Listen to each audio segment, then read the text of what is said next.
परमात्मा की भक्ति करने से मन सात्विक हो जाता है और विषयासक्ति पूर्णतः समाप्त हो जाती है। और यदि आसक्ति का नाश नहीं हुआ तो मनुष्य का सर्वनाश हो जाता है। सर्वनाश? हे अर्जुन, आसक्ति के मारे हर मनुष्य किसी भी विषय के आकर्षण और मोह में फंसकर सोते जागते निरंतर उसी का चिंतन करते रहते हैं। जैसे कोई मनुष्य किसी सुंदर स्त्री के प्रेम में पड़ जाता है, आसक्ति की नींव पर काम की भावना उभरने लगती है। काम या वासना में थोड़ी भी रुकावट आने से क्रोध का आगमन हो जाता है। काम जनित अविवेक की आंधी से मनुष्य की स्मृति नष्ट हो जाती है और जब स्मृति भ्रंश हो जाता है तब बुद्धिनाश में कितना समय लगता है पार।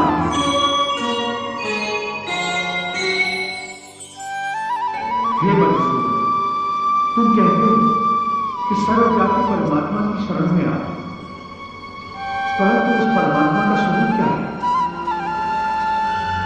मुझे अपना वो स्वरूप बताओ जिसकी पूजा की जाए, क्योंकि संसार में भिन्न लोग भिन्न देवताओं की पूजा करते हैं।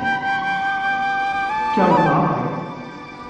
नहीं अर्जुन, पूजा कभी पाप नहीं होती और जो प्राणी भिन्न देवताओं की पूजा करते हैं वो भी वास्तव में मेरी ही पूजा करते हैं, क्योंकि इस विश्व के कण कण में मैं ही समाया हुआ हूं। ज्ञानी जन अपने ज्ञान चक्षुओं से मुझे हर जगह हर प्राणी के अंदर देख सकते हैं।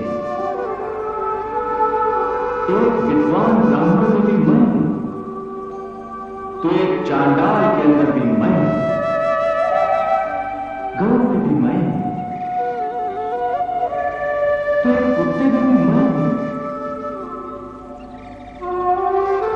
हाथी में भी मैं हूं, तो चोटी में भी मैं हूं। विद्या विनय संपन्ने ब्राह्मणे कवि हस्तनी शूलिचैव शपाके च पंडिता समदर्शिना।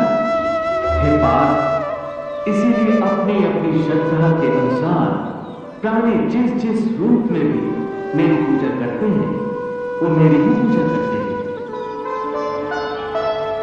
इसलिए जो भी सकाम पुरुष जिस जिस देवता के स्वरूप को श्रद्धा से पूजना चाहते हैं, मैं उस भक्त की उस देवता के प्रति श्रद्धा को स्थिर कर देता हूं।